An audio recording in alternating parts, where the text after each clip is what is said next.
மனஸ்தாபப்படும் ஆண்டவர். தாம் பூமியிலே மனுஷனை உண்டாக்கினதற்காக கர்த்தர் மனஸ்தாபப்பட்டார்.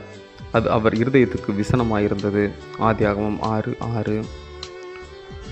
கடவுள் வானத்தையும் பூமியையும் படைத்தார். இறுதியில் படைப்பின் மகுடமாக மனிதனை அவரது சாயலாக படைத்தார். அவனை தேவதூதர்களிலும் சற்று சிறியவனாக படைத்தார். அவனோடு உடன்படிக்கை செய்து அவன் நடந்து கொள்ள வேண்டிய விதிமுறைகளை கொடுத்தார். ஆனால் மனிதனோ கடவுளின் கட்டளைகளை மீறி சாத்தானின் ஆலோசனையை ஏற்றுக்கொண்டு நெறியற்ற நிலைகளால் இறைவனுக்கு கீழ்ப்படியாமல் தவறு இழைத்தான்.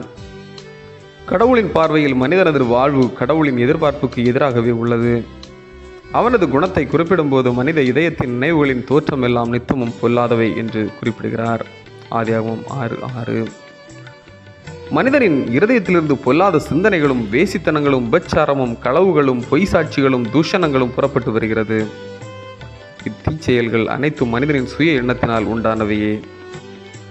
இதனால் பாவம் உலகில் மிகவும் பெருகினது. கடவுளுக்கும் மனிதனுக்கும் உள்ள உறவு துண்டிக்கப்பட்டு கடவுள் பூமியிலே மனிதனை உண்டாக்கினதற்காக மனஸ்தாபப்பட்டார். மனிதன் சாபத்திற்குள்ளானவனாக மாற்றப்பட்டான். பரதீசியின் வாழ்வை இழந்து விட்டான். இதனால் இறை விருப்பத்திற்கு எதிரான நடவடிக்கைகளை செய்து இறை சாயலை இழந்த மானிடரை மீட்டெடுக்கவே திருமைந்தரை இந்த உலகிற்கு அனுப்பினார். மட்டுமன்று மானிடத்தின் மேல் கொண்டிருந்த அன்பையும் வெளிப்படுத்தினார். யோவான் 3:16.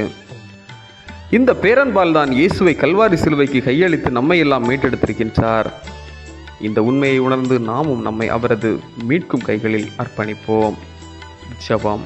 மீட்கும் கடவுளே, உம் எல்லையற்ற அன்பை புரிந்து கொண்ட நிலையில் உம் இதயத்துக்கு ஏற்புடைய நிலையில் வாழ இரக்கம் காண்பித்தருள பணிவுடன் வேண்டுகின்றேன். ஆமேன். இந்த நாள் உங்களுக்கு இனிய நாளாக மலரட்டும்.